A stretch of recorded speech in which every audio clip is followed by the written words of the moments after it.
All right, guys, thank you for joining me tonight. Appreciate it as always. So, anyway, tonight we're going to talk about the 80s movies that make us feel good. Now, this is probably more of a slower topic, but there's some good movies out there. Some of you guys threw 16 Candles, which I only saw once, and I wasn't a big fan of it. Maybe because I wasn't a chick or I didn't get it. Whatever it was, I watched it, but I really didn't like it. Uh, and again, the last time I watched 16 Candles might have been over 30 years ago.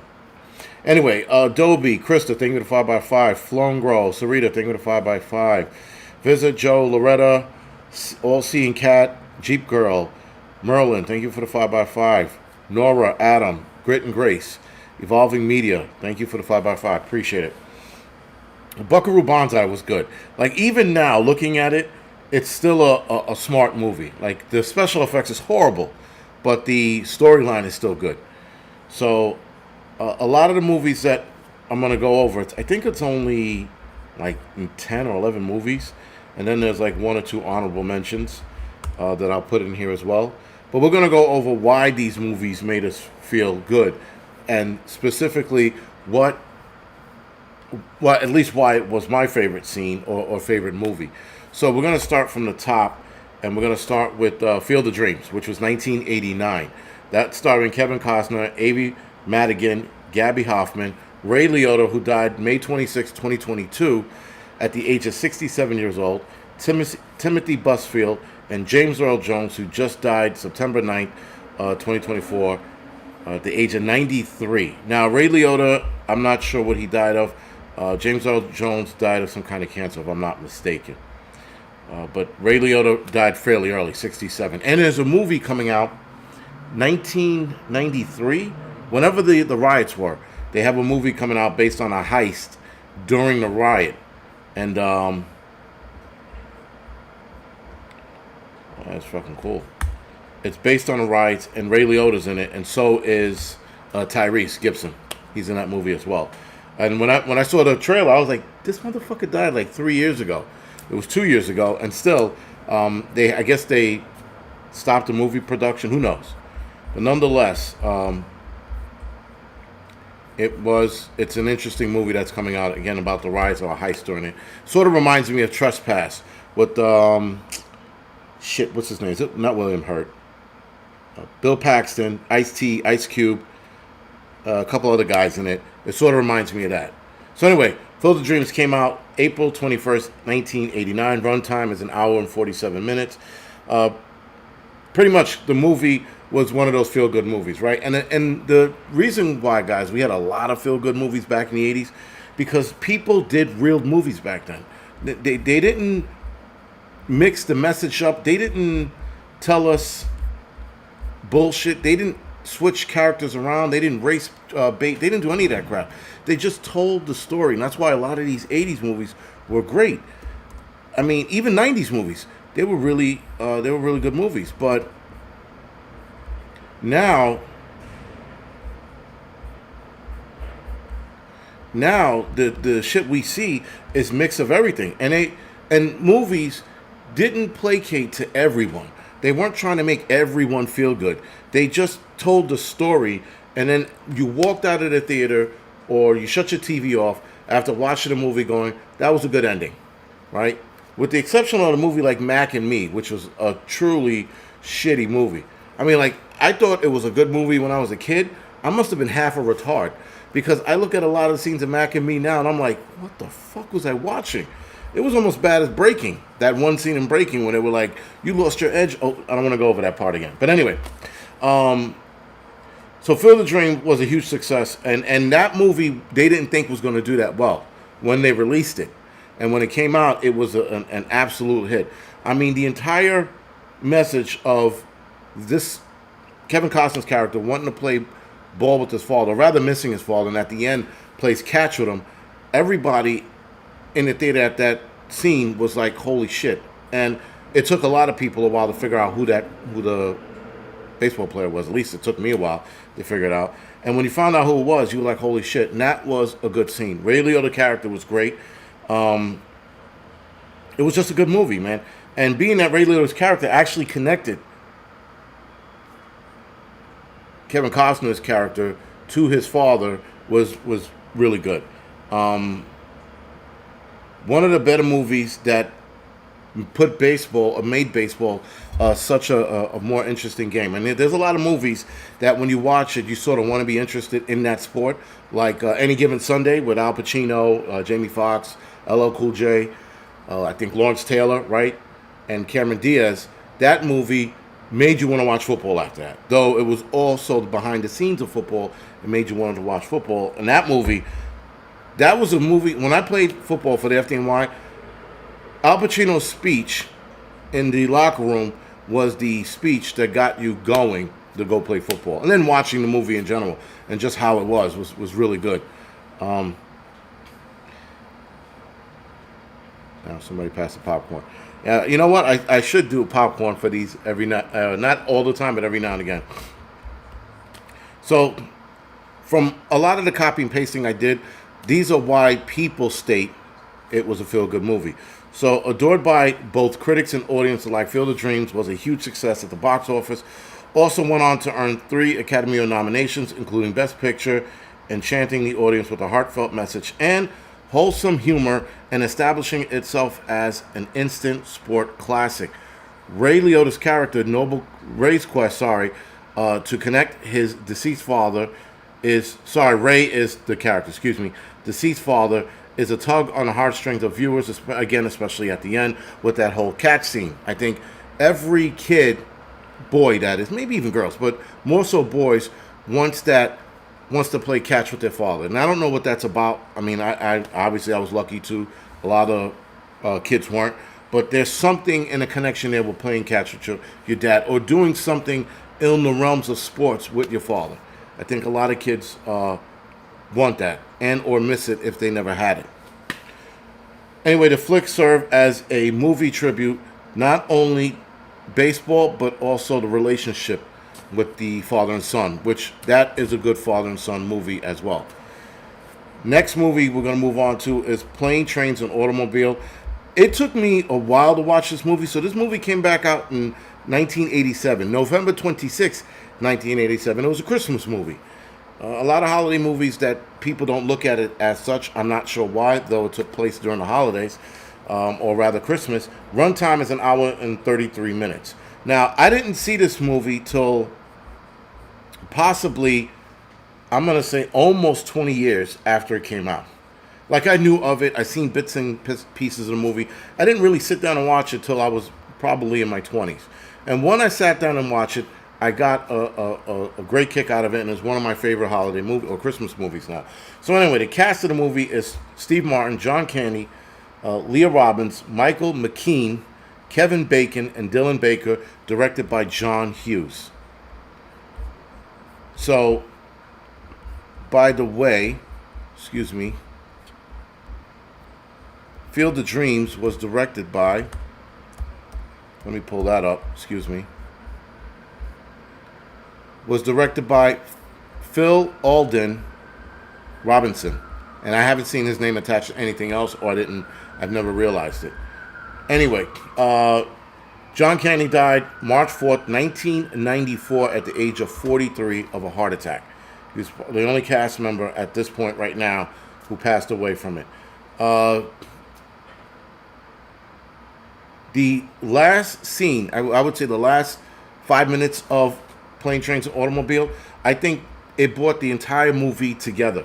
So a lot of people, you're watching a movie, you're thinking John Candy is annoying, and then you start understanding, right before Steve Martin understands it, why he's the way he is, and then it dawned on him why he was the way he was, with always talking about his wife, but didn't realize that his wife passed, because Steve Martin was surrounded in his own bullshit, trying to get home, obviously, for Christmas, or was it Thanksgiving? It was one of the two trying to get home for. But anyway, supposedly, why will this make you feel great? This movie make you feel great? Irresistible chemistry between Martin and John Candy truly serves as the heart of the comedy, and their engaging performance help establish Plane, Trains, and Automobile as a beloved holiday classic that leaves audience feeling all warm and fuzzy, a little gay at the end. Roger Ebert raved about the two funny men in his review, writing Steve Martin and John Candy don't play characters, they embody them or embody them. That is why the comedy, which begins securely planted in the twin generation genre, of the road movie and the buddy picture. So it's one of the best buddy pictures, I thought, after I watched it later on, that was actually ever written. Now, I thought Midnight Run with Robin De Niro and what's the other guy's name? I thought that was a good buddy movie as well. That's where Robert De Niro plays a bail enforcement agent and goes after Charles, I forgot his last name. He was on at either CNN or one of those news talk shows for a while. But anyway, I thought that was a good buddy movie. Now, again, being a holiday movie, most holiday movies, especially in the 80s, were good. They told the story. They didn't go out on the ledge. They didn't give you this song and dance. They didn't introduce them, they, and we's and the gay fucking. They just told a story, and everybody walked out of there. Now, somebody mentioned Scrooge was Scrooge, I thought, was a very good Christmas Carol rendition, version. I thought it was awesome. I'm going to get into that in a little bit towards the end. But that was a good holiday movie, and you walked out of there feeling good at the end. And that's what movies are supposed to do. You're supposed to walk out feeling good. You're supposed to get immersed in a movie when you go to the movie theaters. You know that the movie theaters during the Great Depression, movies were a getaway. People were to get away from the nonsense that was going on, the travesties that were going on outside. Even during World War II, movies became a getaway for people. And people went to movies to forget about their problems for the hour and a half, whatever it was, when they were sitting in the theaters. And then, this bullshit we got going on, you go into the movie theaters and they remind you of the bullshit as you're sitting in a movie theater. You're sitting there trying to get away from the shit. You're like, and then they're like, there they go with the fucking LGBT bullshit. There they go with the fucking, trans this and economy that and hating Trump this. And in the movies, you're supposed to go to the movies to get away from whatever is troubling you or whatever the hell you're faced with. That's why movies were created, right? And not that that's why they were created, but that's why people went to movies, to get away from the bullshit, to get immersed into that movie and their bullshit.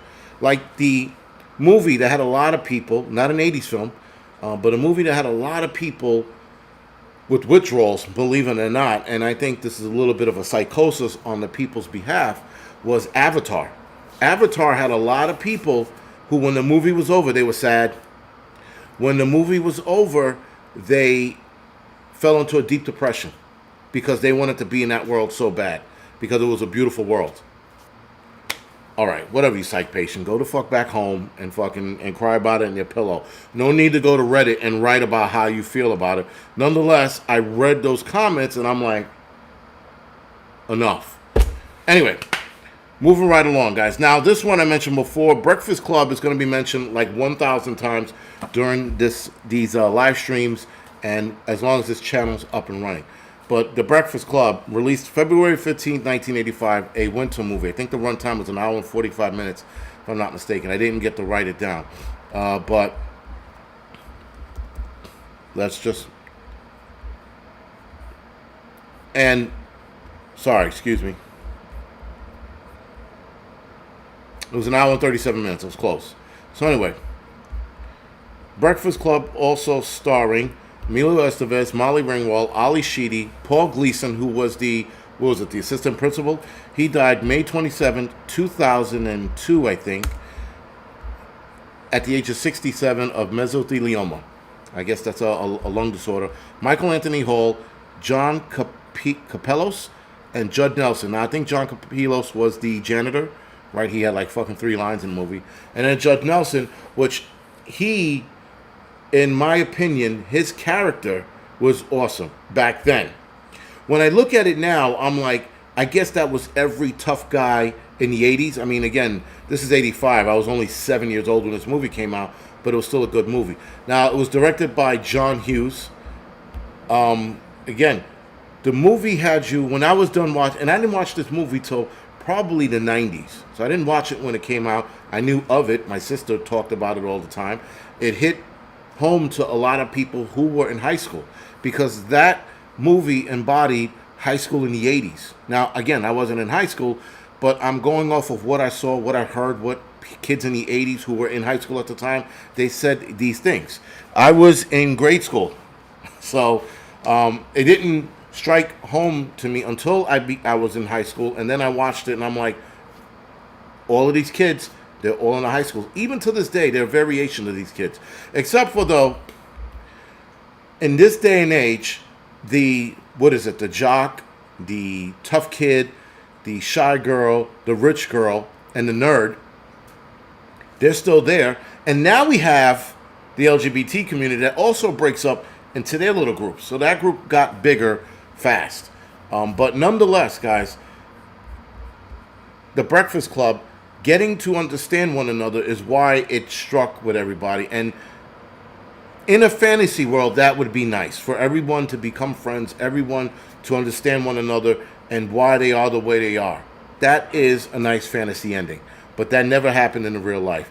Even in Can't Buy Me Love with Patrick Dempsey, right? At the end, when the jocks and the nerds are getting together, again, that was fantasy. Never happened. I never saw a school watch The Breakfast Club or Can't Buy Me Love and was like, you know what, we should do that? No, that shit never existed. Nonetheless, Breakfast Club was still a good movie. Now, an article written on it, why it made people feel great. As they passed the long, tediously 9 hours by smoking, talking, and listening to music, they begin to open up about their deeper secrets and their relationships with their parents. The Breakfast Club is totally heartwarming, but also funny. It became so lovable on the basis that it is relatable. I said that earlier. In a idealistic, wishful thinking way, and has some of its boldest 80s fashion. The coming-of-age classic remains director John Hughes' most lauded cinematic triumph, and also helped launch the careers of the Brat Pack. Now, we all know who the Brat Pack was. That is Emilio Estevez, Molly Ringwald, who's it? Judd Nelson was part of it, Michael Anthony Hall, and two other people. James Spade, and he was a mannequin. I can't remember his name. Two other kids that were not in it. Anyway, moving right along. Karate Kid, release date, June 22nd, 1984. I was about to turn 7 that year. When it came out, I was 6. Anyway, the cast is Ralph Macchio, Pat Morita, who died November 24, 2005, at the age of 73 years old of kidney failure.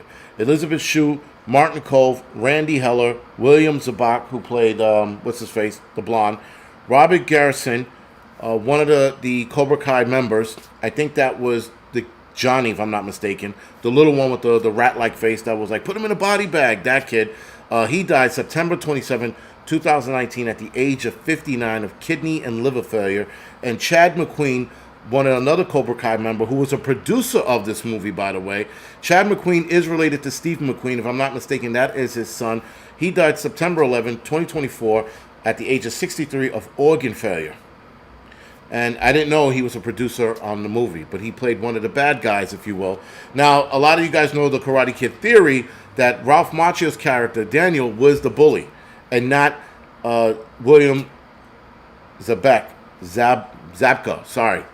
William Zabka's character wasn't the bully. He was defending himself. I like that theory. But when you watch the movie again, there are holes in that theory. But nonetheless, it's a very good theory.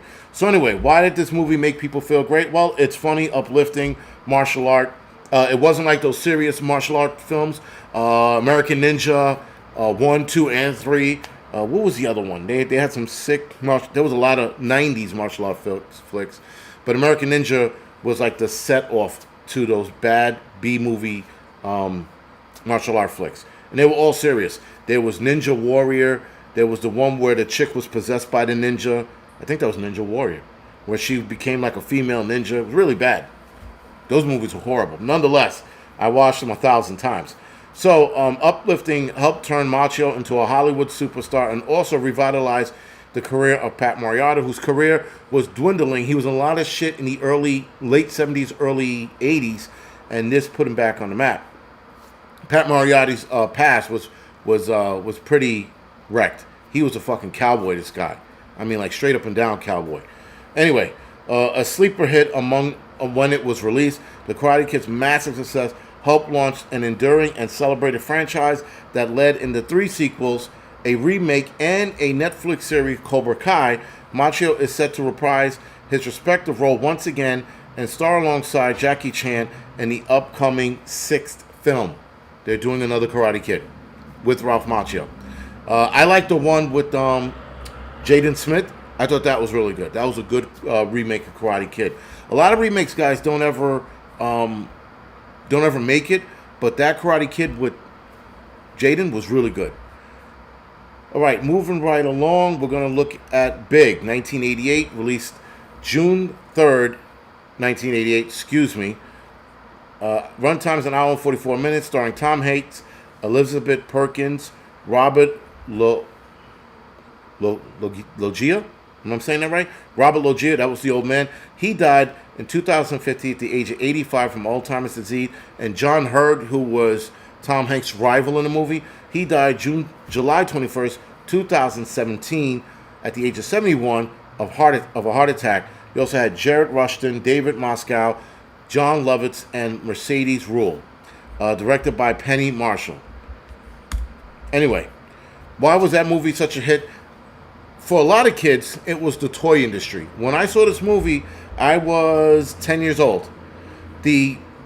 Working in a toy company, that was it for me. I was like, man, that's what I want to do. I want to test toys. I want to become a toy tester. I want to jump on that piano and create that song, which is never going to happen. And a lot of people try and failed miserably.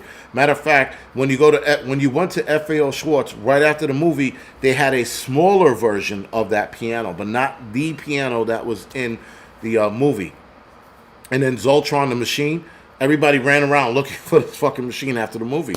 So these are things that we could relate to because we were kids when this movie came out, for a lot of us, and we wanted to live that life of working and being a toy tester and living the life he lived as an adult, which was great up until he started becoming an adult because he had to grow up fast working in that industry. But that movie resonated with a lot of us as kids, big.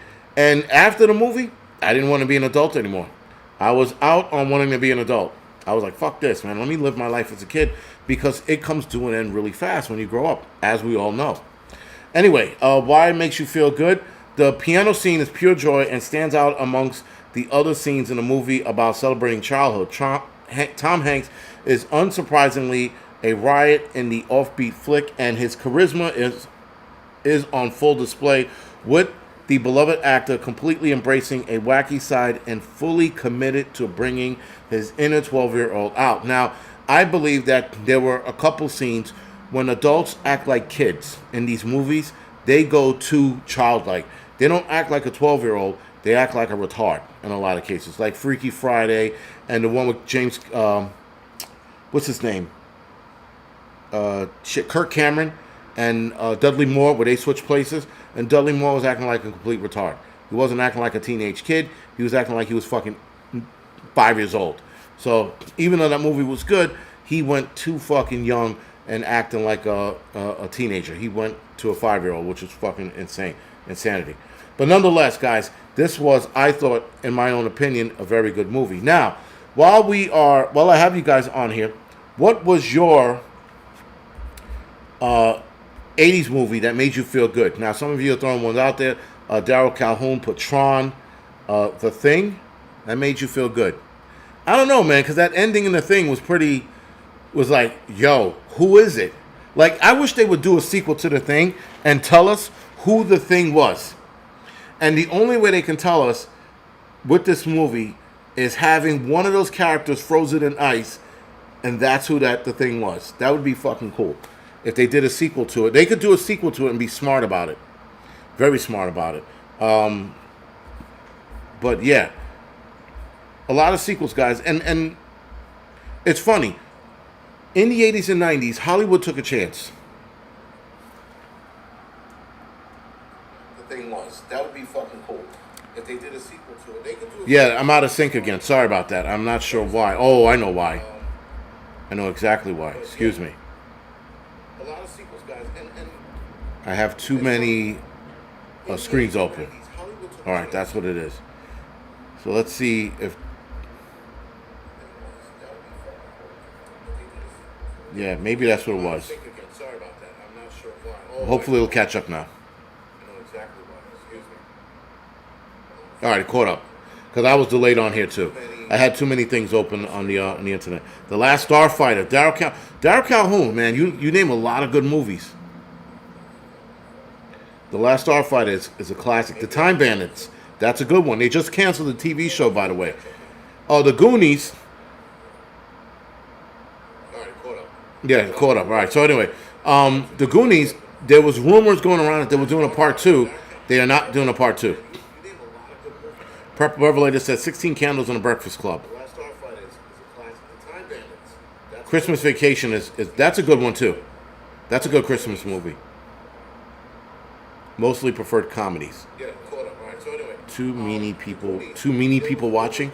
Too many people watching. I haven't. Falcon. I've never seen St. Elmo's Fire. I mean, I've seen it maybe once or twice here and there, like bits and pieces, but I never sat through it and watched it. Dark Crystal is the shit. That's a good one too. Sorry for the what you call it. Excuse me. Cloak and Dagger. That's a good one. Explorers, the space one. That's a good one. Space Camp. Very cheesy. Never gonna happen, but still a good movie. Yeah, Roy, the Time Bandits. When they redid it, they didn't have the midgets in there, and it tanked. It tanked. And once I saw that they didn't have the midgets in there, I knew it was gonna be a shit movie. Corey Feldman singing. That's a go-to. Yo, you guys got to look up Corey Feldman singing. You're going to punch your fucking computer. I promise you will. Or throw your computer out of a window. Urban Cowboy. I haven't seen that one. I've seen that one in bits and pieces. The Flight of the Navigator. That's a good one, too. Manhattan Project. I like that one. That's the one where the kid builds a nuclear bomb. Indiana Jones 1, 2, and 3. Or 1 and 2, rather. 3 wasn't bad, but 1 and 2. I didn't see the last Indiana Jones. The Right Stuff, I saw a couple of times. We're going to have a dedicated Matrix Day. I know that Matrix is now at 25 years. They're celebrating 25 years in the Matrix. Ferris Bueller's Day Off. I'm going to touch on that actually next. Touch on Ferris Bueller's Day Off next. But trying to read some of the comments. Enemy Mine. That was one of my favorite space survival movies. Enemy Mine is a survivalist movie, a survival movie, right? It's a space survival movie. That's the beauty of it. Like when you watch it again as an adult, you're like, yo, they did some survivalistic shit in that movie. I like Ice Pirates, man. I like the robots. Especially the fighting scene at the end. Conan the Barbarian and Conan the Destroyer. Pretty bad, but still good. Red Sonja, loved it. Weird Science, awesome. License to Drive, awesome. Yo, Daryl Calhoun, I try to watch Scanners. I cannot finish it. I'm like almost done. I'm like, this is a horrible movie. Slow, not action-packed. Aliens, awesome movie. October Sky is not an 80s film. I think that's a 90s film or early 2000. I like October Skies. Flatliner was good. The remake wasn't bad. They didn't get too crazy with the remake. Swamp Thing, the first one, was awesome. Commando is still the shit. Never saw Videodrome. Wanted to see it. But there's a lot of 80s films I can't bring myself to watch. Because I start watching, I'm like, this is horrible. Horrible. Beastmaster I saw the other day. Still not too bad. Not great like when I was a kid. You know, but it's still good. The weasels and shit and the hawk. The fucking tiger, they paint it black. Make it look like a panther. A big-ass panther. Yeah, Conan the Barbarian with James Earl Jones. Was James Earl Jones in Conan the Barbarian or Conan the Destroyer? I think he was in Barbarian. Then who was in... I can't remember. No, he was in Barbarian, right, because he turned into the snake at the end. Right. The Destroyer, they had that big statue thing come to life with the, what's his name? The basketball player that was in it. Louis Gossett Jr. Yeah, my father loved Louis Gossett Jr. as an actor, especially after Enemy Mine. My father loved that movie, and you know, when I was a kid, I liked it for the obvious reasons of the alien, the space fighting, like The Last Starfighter. I like those kind of movies, you know. And then I got older, I'm like, this is still a good movie, you know. The Three Amigos is still funny, not bad. North Shore, Brian, I just watched it the other day. I was like, it's still a good surfing movie. Still a good surfing movie. Blade Runner 2049. Good but not necessary. It was a good sequel. It was a good sequel. You're probably right. They probably didn't need to do it. But it was still good. But Bloodsport wasn't bad. Lean on Me, still a classic. And a true story. That's what makes it good. Alright. Ferris Bueller, June 11th, 1986 was its release date. Runtime, an hour and 43 minutes. The cast, Matthew Broderick, Alan Ruck, Mia Sara, Jeffrey Jones, Jennifer Grey, and Cindy Pickett. Now, Jennifer Grey was fucking hot. And then she went and did that nose job and fucked her face up. Nobody so far is dead in the cast, at least to my knowledge. Nobody's dead. Directed by John Hughes. What made this movie good? I like the end. First of all, the whole cutting school shit was pretty cool. And I didn't start cutting school probably till I was about that age as well. But I didn't do it. I mean, he had a fun day of cutting school. Like, Ferris Bueller's Day Off was what every kid would have dreamed to have done when they cut school. Not hanging out at home, not smoking weed like in Juice when they're playing video games and shit. Like, doing what he did at a parade, putting on a show, at a ball game, going to a museum, eating at a high-end restaurant and breaking the maitre d's balls. Like, that was awesome. And that's an awesome day that a lot of people will never, ever do. Obviously, it's a movie. And it made you feel good because in the end, he didn't get caught. In the end, his sister backed him up. And that was a good tie-in at the end. His pain-in-the-ass sister understanding that he gets away with it because his parents allow him to get away with it because he's the youngest. He's the youngest child, and she's the oldest. Still a great scene at the end when he jumps on the trampoline over the fence. That was pretty good. But had that been in me in real life, I'm 1,000% sure I would have twisted my ankle.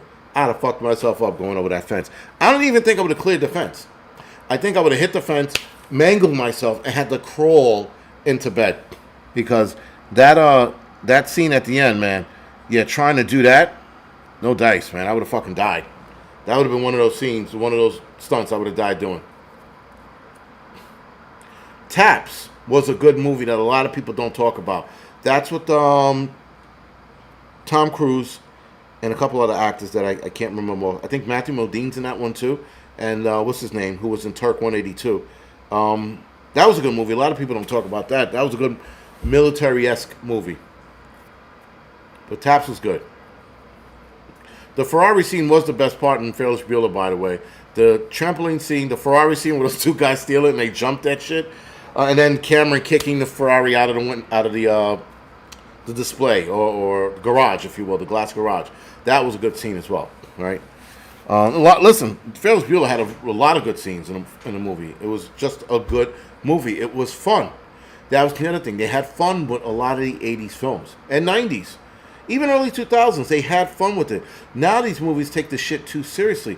And they got to throw gay shit in. Like, I watched a movie on Netflix called Incoming. If I'm not mistaken, they just released it. I think it released right to Netflix. And it was a decent movie. It's about a bunch of kids going to a party.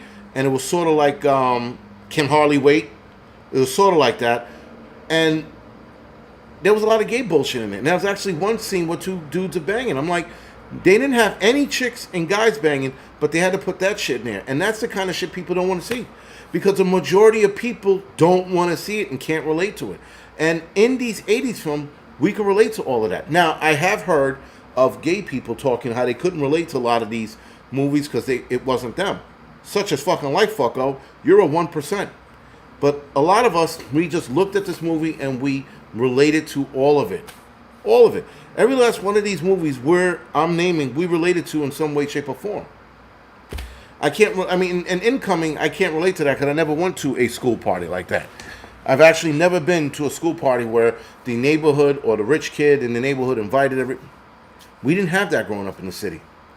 You know, and even then, I didn't go to a lot of parties as a kid. Even when I was able to go, I didn't go. And maybe that was just how I was. But yeah. Anyway. What made the movie feel good? This is Ferris Bueller we're talking about. As moviegoers follow Ferris on his journey around Chicago, occasionally breaking the fourth wall to tell them his thoughts. It instilled a warming sensation within the hearts of those watching the classic comedy. More familiar this movie becomes, the more audience feel like they are a part of the adventure. And it did. It dragged us in for the adventure. He took us along for the ride. Even the two guys in the Ferrari racing it around Chicago, even then you felt like you were riding around with them. The movie brought you along the ride for everybody's experience. Sitting in a classroom bored, Bueller, anyone, and calling, like, it took us along for the ride. It was one of those movies that were rare, that grabbed us from the beginning and took us along for the ride. Whereas leading right into Stand By Me did the same thing. Stand By Me released August 8, 1986, runtime an hour and 28 minutes. Cast is Will Wheaton, River Phoenix, who died October 31st, 1993, at the age of 23 from drug overdose, or they call it drug-induced heart failure. Corey Feldman, Jerry O'Connell, Kiefer Sutherland, and Casey Siemaszko. I can never say his fucking last name. But Casey Siemaszko, he's in 3 O'Clock High, right? Jerry, he fights the bully at the end. That's what's it called. He was also in Lost Boys with Kiefer Sutherland in the first one. Directed by Rob Reiner. That movie, for a lot of people who lived in a country-esque neighborhood like that, or state, that movie resonated with a lot of people. A lot of kids back then were able to just, hey, Mom, Dad, we're going out for the weekend. You pack your shit and into the woods you go. And your parents didn't worry, and you returned, and that was it. But in this case, these kids went to go look for a dead body. And they went on this adventure, and this adventure grabbed us from beginning to end on this adventure as we went and looking to see what was going to happen to them next, especially that train scene where they were on the train tracks. That scene was intense, because if you've ever been on the train tracks that's elevated like that, you know that the fucking gap is just big enough for your foot to fall through if you try to run. And a lot of us have been on train track bridges like that. And you test your nutsacks by trying to walk on it and then speed up like they did, which is incredibly hard. But nonetheless, that scene was intense. And that scene was done under stress for the actors, the two actors, Jerry O'Connell and Will Wheaton. That scene had them under stress because they were rolling a train at them slowly, or something to that effect. And these kids were stressed out on the train track, and they were legitimately crying. So in the end, when you see them crying as they get to the end and then they jump off, these are the kids seriously crying because they're stressed out about the height of, that's what it was. The height stressed them out, and then how they had to go. And they had a train behind them, but the train was like fucking a quarter mile away or half a mile away, whatever. And it was rolling towards them at a slow pace, and they had a buffer in between them. But what stressed them out was the bridges and them trying not to fall as they were going across. So that was one of those things, those are like, did you know kind of things. But anyway, movie was great. Now, what made you feel greatish about the movie? The boys began to learn more about each other and their difference in upbringing, and they formed a band of friendship and an adventurous to remember for the rest of their lives. With lovable characters, great direction, and brilliant soundtrack, it is also easy to get sucked into the comforting atmosphere that this movie brings, and the emotional journey, the self-discovery that each in character embarks on. And this is a coming of age. Now, obviously, this is a tearjerker because of the end of the movie, where they talk about River Phoenix character at the very end. If you haven't seen it, if you haven't seen Stand By Me, you're an alien. That's one. Two, you should see this. This is a very good coming of age movie. You can watch it now, and you can have your kids watch it, and they would still resonate with this movie. You can watch your kids have the Goonies, Lost Boys. They will resonate with these movies even now. My kids watched Stand By Me, and they loved it, right? So, again, very good movie that is a coming of age. Now, the next movie was a phenomenon. I was about 9 when this movie came out. Dirty Dancing, released August 21st, 1987. Runtime, an hour and 40 minutes. The cast is Jennifer Grey, Patrick Swayze, who died in 2009 in September at the age of 57 of pancreatic cancer. Jerry Urbach. You know him. He was in what was that shit? Law and Order on Channel 4. He died December 28, 2004 at the age of 69 of prostate cancer. Then he has Cynthia Rhodes and Jack Weston, who died May 3rd, 1996, 71 years old, a lymphoma. And then Jane Brucker. Jane Brucker, if I'm not mistaken, was the annoying sister, the Jennifer Grey sister. Directed by Emile Ardoli. I never seen him again. Why did this movie make people feel great? Because of the whole love story coming to a head at the end. The famous liftoff scene, which everybody, when they were practicing for it, you knew they were going to nail it. But when they pulled it off in real life, when they pulled it off at the end, you were like, holy shit. Now, again, that movie is a fantasy movie as well. You had the poorer kids, if you will, or the workers clashing with the rich folks, and that kumbaya moment, never going to happen. But it was a nice fantasy, heartfelt moment at the end. Now, why did it make people feel great? The two leads are excellent. By the way, Patrick Swayze and Jennifer Grey did not get along in Red Dawn. Jennifer Grey couldn't stand Patrick Swayze in Red Dawn. Matter of fact, she labeled Patrick Swayze as a bully, but they got to know each other on the set of Red Dawn, and then they worked together again a couple of years later in Dirty Dancing. So, the two leads are excellent, capturing the thrill of romance with fun dancing that makes many consider it to be the best dance movie ever. I think it is. The exciting film is filled with great songs, including the final I Had the Time of My Life, with the famous lift, and a definite feel-good. It's a definite feel-good movie, excuse me. Dirty Dancing remains arguably the late Patrick Swayze's greatest performance, and Grey is set to reprise her role as Baby in the upcoming sequel due to release in 2025. No. Fucking no. Why? There's no need for a Dirty Dancing sequel. What is it going to be called? Dirty Dancing? Dance Dirtier? No.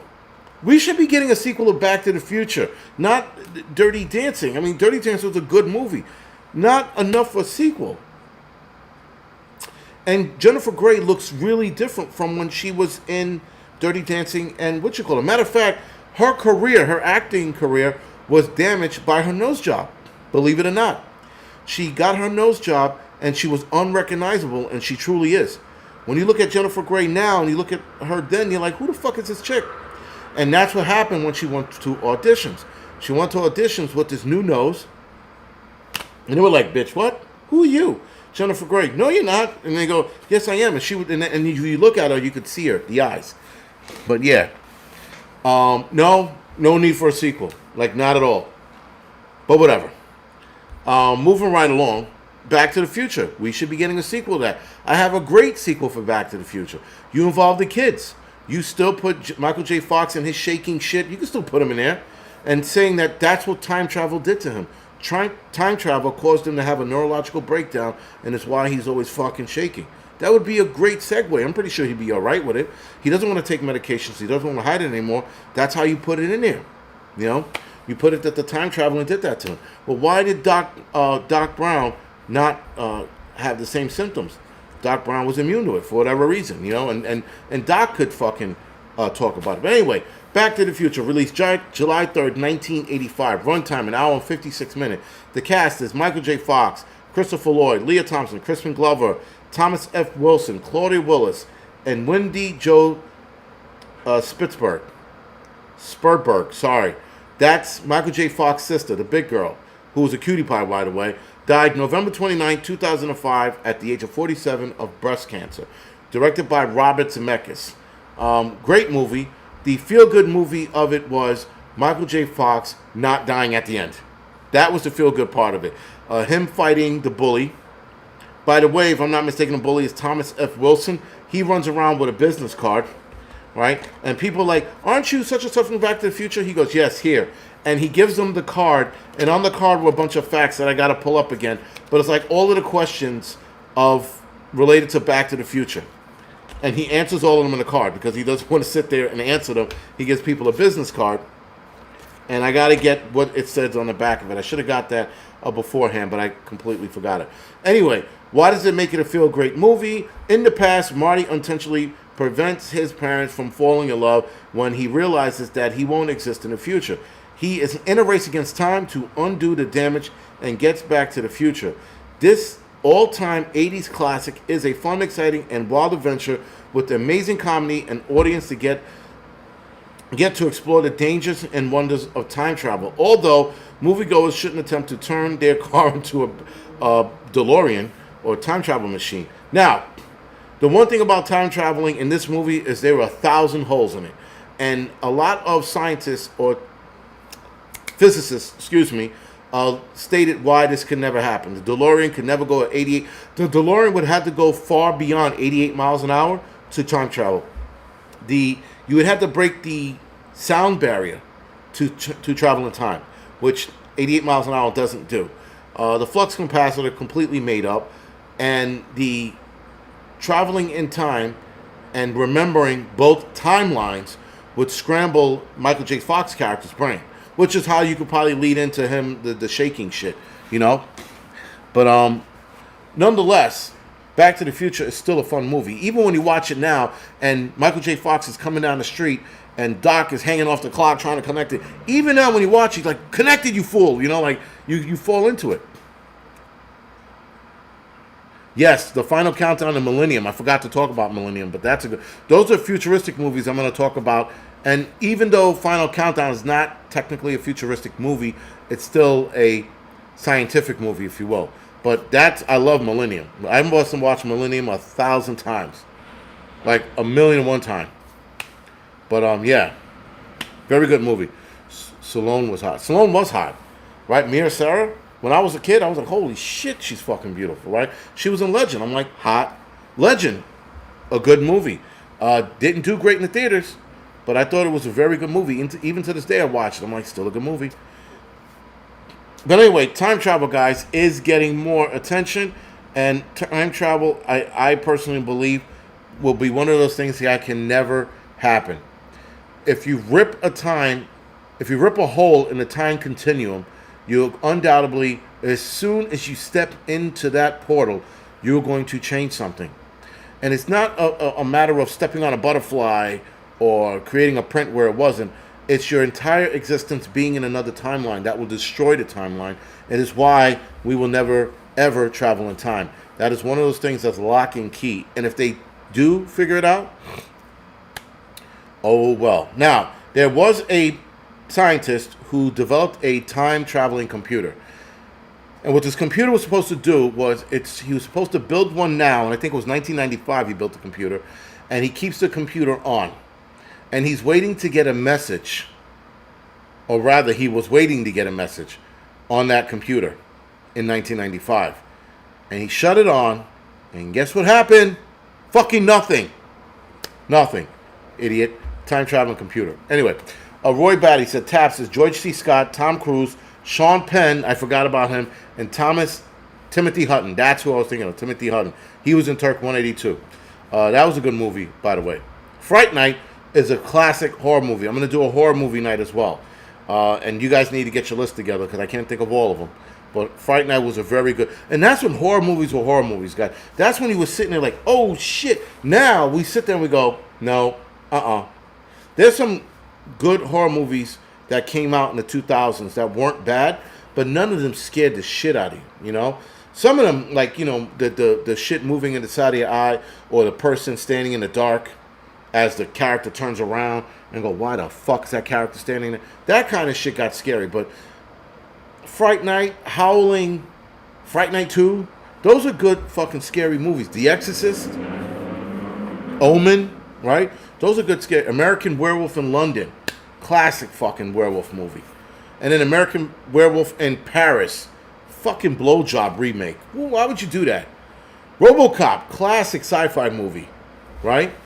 And then the one they did back in 2015 or 13, whatever it was okay. It wasn't bad. It wasn't good. And they cut too much out of it. they cut out the classic scene because a French asshole directed the new RoboCop, by the way. The French need to stay away from our American movies. They really do. They got rid of all of the classic scenes that made RoboCop RoboCop. RoboCop was a classic in the book and in the movies because of the classic scenes of Murphy getting shot to shit, one. Two, Ed 209 blowing that young kid away, and three, Clarence getting his neck split open, the 50 cal or whatever the fuck that was in Ed 209 blowing shit out of the water, fucking Dead or Alive, You're Coming With Me, stopping what's his name on the bike. Like, there was a lot of good shit in RoboCop, and this French idiot directed a new version and destroyed it. They could have did the same shit and just made him faster. They could have kept that storyline with him making the decisions and not being fast enough and still introduced him going after Clarence. Like, there was that other shit that they wrote made no sense. The corruption and stupid. Superman 2 and Beverly. Superman 2 was the shit. You know, General Zod cared to step outside. That was a fucking classic scene. When Superman came back and was standing outside with his arms folded and his legs crossed. Awesome fucking scene, man. And his no care in the world to take these three on. Awesome shit. That fight in wherever the fuck it was. I forgot where it was. Not Metro. Was it Metropolitan? Right? Daily Bugle. Like right outside the Daily Bugle. It's actually Manhattan for those that don't know. But that's a classic scene, man. Classic fucking scene. I thought that was the best scene in the entire movie. Waiting for that scene for Superman to come back and introduce himself to General Zod. Awesome. Alright, so moving right along. E.T. the Extraterrestrial, released June 11, 1982. I was 5 years old when this movie came out. Runtime, 1 hour and 55 minutes. The cast is Henry Thomas, Dee Wallace, Robert McNaughton, not Mick Norton, but Mac Norton, Drew Barrymore, Peter Coyote, and Casey Martel. Directed by Steven Spielberg. One of Steven Spielberg's best movies written. Ever done, actually. Why was E.T. a feel-good movie? Well, one of the reasons why E.T. was a feel-good movie was the whole aliens wanting to go home.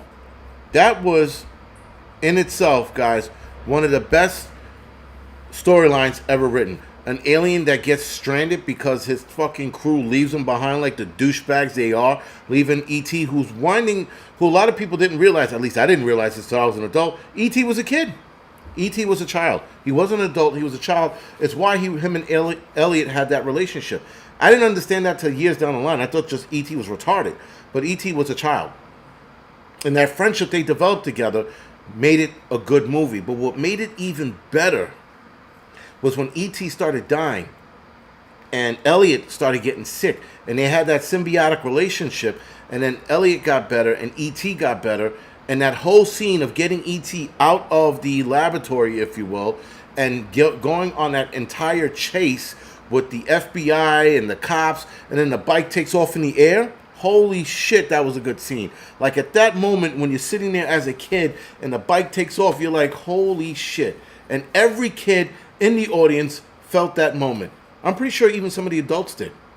Nonetheless, that was a great scene, and that brought the entire movie together. The whole thing with E.T. experiencing Halloween, classic scene, dressing him up as a ghost, running away from the Flash. The movie was just awesome all the way around. And then my daughter is born, watches the movie, loves it, and watches it so much, she wore the DVD out.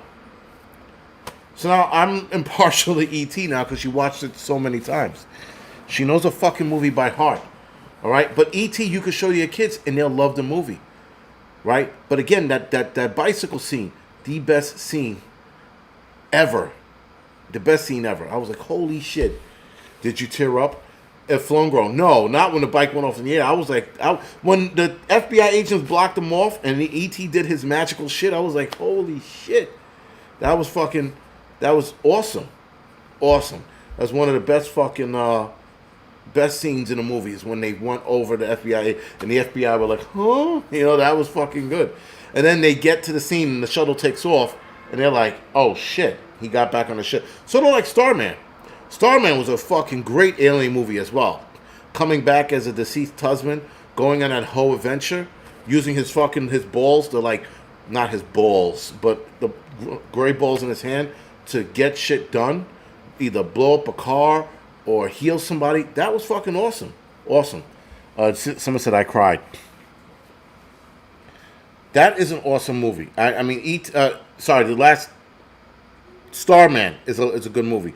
Well, that's Jeff Bridges. Awesome movie, man. I liked it. But E.T., man, that is a classic movie, and that brought everything. And it made you feel good at the end. You walked out going, E.T. made it home. You know? And you were like, this is great. And that's it. That's how you're supposed to walk out of a movie. You're not supposed to walk out of a movie perplexed. You're not supposed to walk out of a movie wondering, is this shit going to happen to me? You know? Like, there were a couple movies in the 80s that you walked out of there, you're like, shit. But a lot of the 80s movies, man, they just told the story. You walked out of the movie going, yes. They survived. They made it. They this, they that. You know? Not, are we going to die too? You know, like this. That's what movies now. Movies have you wondering if your fucking kid's going to be transgender. That's the silly shit about it. Labyrinth was way better. Labyrinth was a good... I watched Labyrinth recently too. I was like, oh, okay. I'm not a retarded child anymore, so I don't really, you know, I can't relate to it anymore. Like, Pee-wee's Big Adventure, I can't relate to it anymore. Listen, when I was a kid and you watch Pee-wee's Big Adventure, you're like, la la la la la la. You're like, all right, that's cool. Now I'm a grown-ass man, and I'm watching another grown-ass man go la la la la la la, acting like a complete buffoon. I can't watch Pee-wee's Big Adventure. I thought I would have, like, watched it again and be like, oh, man, this is... No. Pee-wee is a fucking retard. He's a grown man acting like... You can't even say gay. He was just... What was that? You're like, oh, my God. Fucking the little dance at the end and at the bar, too. And the bikers going, yeah. That scene was funny. That shit is still funny to this day. He's like, all right, guys. And he gets on a motorcycle and crashes. Awesome scene. But outside of that, I can't. Lazarus, Lady Hawk is still a good fucking movie. That scene where they're trying to touch each other, because one changing into a hawk and the other one's turning into a wolf or vice versa. How was it? The sun comes up, she turns into a hawk. The sun goes down, he turns into a wolf, right? Is that it? And they got to see each other at that moment. That was a good scene. Lady Hawk is still a good movie.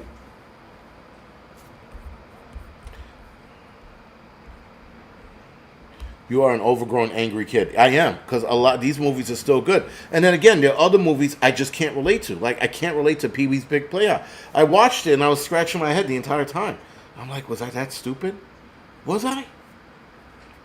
Was I that retarded? Lord help me. The Jerk's a good movie. I have to watch that again. I haven't watched that in a long time. I haven't watched The Jerk in a long-ass time, actually. Beetlejuice. They have the new Beetlejuice out, by the way. With that being said, guys, that leads us into... We're going to go a little over, if that's okay. That's going to lead us into The Goonies. 1985. June 7th, 1985, to be exact. I was about 7, about to turn 8 that year, if I'm not mistaken. Yeah, I was going to turn... No, sorry. I was going to turn 7 that year. Excuse me. Runtime is 1 hour and 54 minutes, starring Sean Austin, Josh Brolin, Jeff Cohen, Corey Feldman, Kerry Green, and Martha Plimpton. Now, Martha Plimpton and Corey Feldman both discounted the rumor that there was a Goonies 2. And if you look on Instagram and type in Goonies 2, you'll see all of these posts about it coming out. Martha Plimpton, who was the nerd, the blonde with the glasses, and Corey Feldman, his horrible singing career, both said that there's no sequel. Now, could they do a sequel? Absolutely. Why won't they be able to do a sequel? Because of Corey fucking Feldman. I know it'd be him to ruin the sequel. That little motherfucker. It would be him. Because he's a prima donna. The guy thinks he's bigger than he really is. Now, what made Goonies such a good movie? The adventure. Going on an adventure like that, every kid would want to go on. Every kid would want to go on an adventure like that. Going to look for One-Eye Willie and his buried treasure. Having to deal with a piano and the ground falling out from under you. The shitty octopus that they cut out, but you can't find the version of the movie where the octopus comes out of the water in front of the ship. Horrible special effects, by the way. It was so bad, Steven Spielberg, I think he directed Goonies. Steven Spielberg, he produced it or he directed it, but he looked at that scene and goes, absolutely not, and he pulled it. But there is a version with the octopus, the mechanical octopus, that One-Eye Willie built by himself, by the way. Impossible. But yeah, there is a version with that. And the adventure made it a feel good movie. And at the end, they grabbed some jewels and they saved their town. Feel good movie. Told the story what needed to be told. They had a mission. They inadvertently saved their town by collecting all of the jewels and shit, putting them in their pockets, jumping off the boat to get away from the the Tortellis, right? The mother did die. She died years ago, if I'm not mistaken, of throat cancer because she was a heavy smoker. I forgot her name. I don't want to pull it up right now because it'll fuck my computer. But yeah, why was it a feel great movie? According to the article. Oh, I'm sorry. Let me go back. Why was E.T. a feel good movie? It brings childlike, giddy butterflies to the surface as an audience cuddles up and watches the budding friendship and astonishing connection between the development between a boy and an alien. On an adventure of love, friendship, and family, E.T. makes people laugh, cry a lot, not really, and rewatch it again and again. Absolutely, until my daughter destroyed that. Although we know that Elliot must return E.T. home, there is still a small part of the viewers that wanted him to stay behind. Yeah, we all did. We all wanted E.T. to stay behind. Supposedly there was a sequel in the making, or somebody was writing a sequel, and one of the sequel that was being written that wind up being turned into a ride in Universal Studio. So those of you that know that Back to the Future and E.T. are both at Universal Studio, the Back to the Future ride I think is still there. I'm not sure if the E.T. ride is still there, but the Back to the Future ride is still there. And the Back to the Future ride was a shit. That was good. Now the E.T. sequel, supposedly E.T. was supposed to come back and get Elliot, get him to help him save his planet, or something to that effect. The sequel never came about, and then they made it into a ride. From my understanding, I could be wrong. But what made Goonies a feel-good movie? A fun movie full of crazy adventure, friendship, and even a dash of teenage romance. This film always feels like every kid's dream.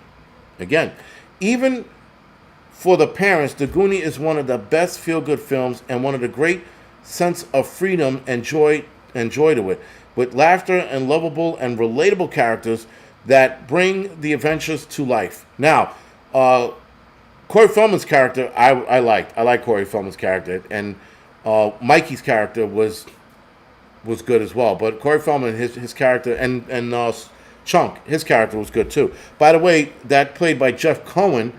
He's an entertainment lawyer now. Go figure, right? He lost all of the weight. He went to college. He became a lawyer, and everybody else is still acting somewhat. All right, moving right along is The Princess Bride. Now, The Princess Bride was released September 25th, 1987. Runtime is an hour and 38 minutes. Stars Carrie Ewell, Robin Wright, Mandy Patinkin. I can never say his name right. And Mandy is a guy, by the way. It's Patinkin. He was also in Homeland. Well, what's the name? On the TV show. Chris Sarandon, Christopher Guest, Wallace Shawn, and Andre the Giant, also known as Andre Rene Rusumov. He died January 28, 1993 at the age of 46 years old from heart failure because of his large size. That's why he died. Now, what made this movie a feel-good movie? I just like the storytelling. I thought the storytelling was great on the old man's behalf, and how the story was told and the adventures that they went on with this storytelling. Now, I have to watch this again, I have to admit, because I haven't watched this movie in about 20 years. Though I have the DVD, and I just bought it recently on Apple TV. Why does this movie make you feel great? Filled with human adventure and romance, it has something for all audience, and it is capable of making it just about anyone feel good. The endearing love story between Wesley and Buttercup is a downright swoon-worthy, and Paquin's portrayal of Inigo and the flick's endless audible lines help make the acclaimed fantasy one of the cinema's finest. The Princess Bride is widely regarded as one of the greatest films of the 80s and is considered to be Rob Reiner's most celebrated silver screen accomplishment ever. Rob Reiner, for those, was the director of the movie, Princess Bride. I like the movie. I mean, it was a really good movie, but I have to watch it again because I forgot a lot of it. Hoosiers. That's a good movie. Reservoir Dogs, good movie. Not an 80s movie, but a good movie. Crow was a shizzle. Crow was good. Bad special effects now, but still a good movie. Ghostbusters, 1984, released June 8, 1984, runtime an hour and 45 minutes. Bill Murray, Don Aykroyd, Sigourney Weaver, Harold Ramis, who died February 24, 2014 at the age of 69, complication of autoimmune inflammatory vasculitis, Rick Moranis and Annie Potts are in it. They've been trying to get Rick Moranis back in the other Ghostbuster movies, and he said no. He continues to say no. Annie Potts obviously showed up in it. It was directed by Ivan Reitman, who died February 12, 2022 at the age of 75 of natural causes. His son took over in the last Ghostbuster film, not Frozen Empire, the one before that. Anyway, I thought those were good, but why was Ghostbuster a feel-good movie? The comedy, the adventure, the scariness of it. Remember the opening scene with the librarian? That was a fucking good scene. That caught everybody off guard. I don't care who you were.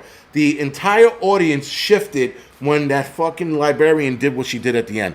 When Dan Aykroyd's character was like, "How are we gonna get it? We're just gonna rush her." And then what's his name? Bill Murray's like, "That's it. That's your plan." And then they go to rush her, and she turns into that thing. That was a classic fucking scene. I thought that was awesome because everybody in the audience jumped when she did that, and then these guys ran out of the library. Which in Frozen Kingdom, the librarian is back in the movie. For those that didn't see it, now Frozen Kingdom wasn't that great. The villain had an empty void.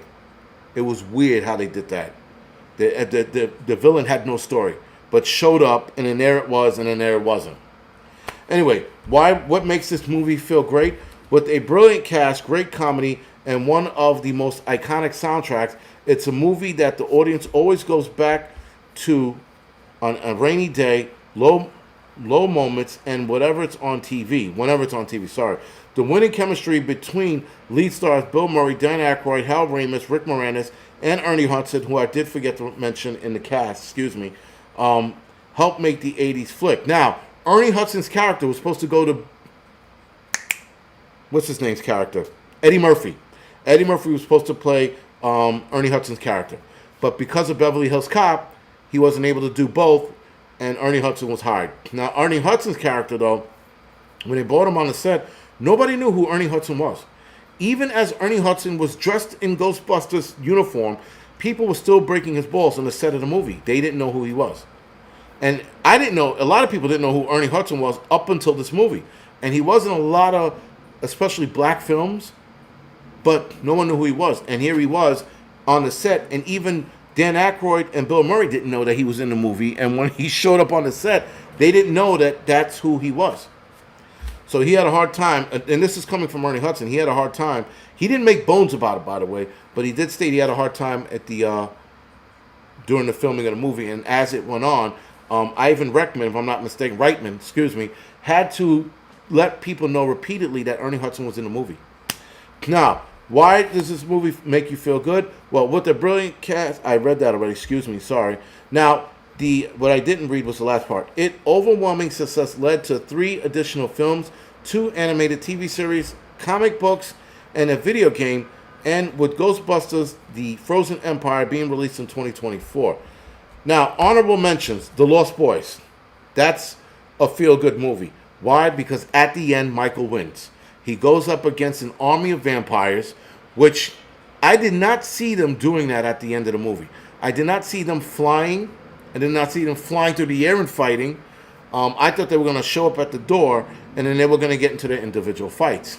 But the whole journey of him turning into a vampire, them stopping him from turning into a vampire, that scene at the beach where Michael is watching Kiefer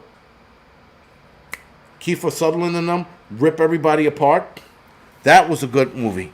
I'm going to do more on that movie, but that's an honorable mention. The feel-good part of that movie was the end, when Michael and Kiefer Sutherland's character got into a fight flying in the air and shit.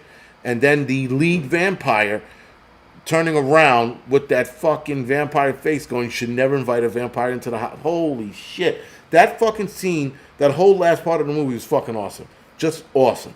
But Lost Boys should have been here. It's a feel-good movie because after he killed the lead vampire, Michael goes back to what he was. Letty and the little boy are no longer vampires. One of the vampires is dead now. The blonde head guy, the one that died in the bathtub, he is dead, by the way. He died from, I think it was heart failure as well. And I think it was like drug use and shit like that. But he is dead. But I will go over that. Matter of fact, let's go over it now real quick. Talking about who starred in the movie and shit like that. Without my computer fucking me in the ass. I am. Because the thing is, you can't have too many tabs open on this. So, Lost Boys was released in 1987, an hour and 37 minutes runtime, directed by Joel Schumacher, excuse me. And the cast of the movie is Jason Patric, Corey Haim, who is dead, Diane West, still around, Edward Herman, who's still around, and Kiefer Sutherland, Corey Feldman, and Jamie Gertz. And then, what's his name? I think the Brooke McCarter. He died in 2015 at the age of 52. That was the blonde who fell into the tub, if you will. He died of liver failure due to an alpha-1 deficiency. He had something, sorry, it wasn't drug related, excuse me. It was liver failure that he died from. But he passed away, and then Corey Haim passed away as well. He died March 10th, 2010 at the age of 38 years old. They tried to revive his career back, but he died of pneumonia in Burbank, California. But again, awesome movie outside of that. I can't even stand Steven Spielberg. Yeah. You know who I can't stand? James Cameron. James Cameron's a raging asshole. Like a super asshole. Talking about how masculinity is toxic. This guy is gross, dude. Fast and Furious, the first few.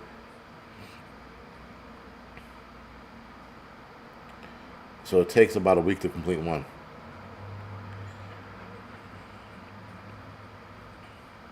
I suffer from TB on my Chromebook. Okay, whatever. The Sixth Sense was a very good movie. Altered State, I can't watch that. It's hard to finish. That and again, Scanners, hard to finish. Highlander, still a great movie. They are doing a remake of Highlander, so I can't wait for that. Colors, awesome movie, Roy. That's an awesome film. Colors. And he probably said that like fucking 20 minutes ago. Because holy shit, my thing is... The Burbs is still a funny movie. Even watching it today, it's still a funny movie. And you can watch a lot of these movies free on YouTube, by the way. The movies that I mentioned earlier, you can watch Ghostbusters on Peacock, The Princess Bride on the Disney Plus, Goonies rented on Prime, E.T. on Peacock, Back to the Future streams on Peacock as well, Paramount, Dirty Dancing on Paramount Plus, Stand By Me on Netflix as of right now, Ferris Bueller Day Off on Paramount Plus, Big is streamed on Disney Plus, Karate Kid streamed on Netflix. It's going to be on Netflix for a while, by the way. The Breakfast Club on Tubi. Solar Babies is on Tubi as well, by the way. I was looking up where I can see it or buy it. Solar Babies is on Tubi. Plane Trains and Automobile on Paramount Plus. Field of Dreams on Netflix. All right, guys. Other than that, thank you for joining me tonight. I appreciate it as always. Thanks for this. I'm going to start having some guests on. I have to start from my prepper clan. A lot of us do like 80s film. I'm trying to get one of our viewers, a Christian prepper, to come on, but he's giving me some bullshit about being shy on camera or something like that. So I'm trying to get him on because he's really good with movies as well. So to have people on here, we're just going to talk about a lot of 80s films. Focus on one or a couple of movies and talk about that. Anyway, guys, other than that, I hope you guys like this. I won't have a stream next week. I'll be doing this about 2 times a month, maybe 3 if I can afford it. But for right now, it's 2 times a month.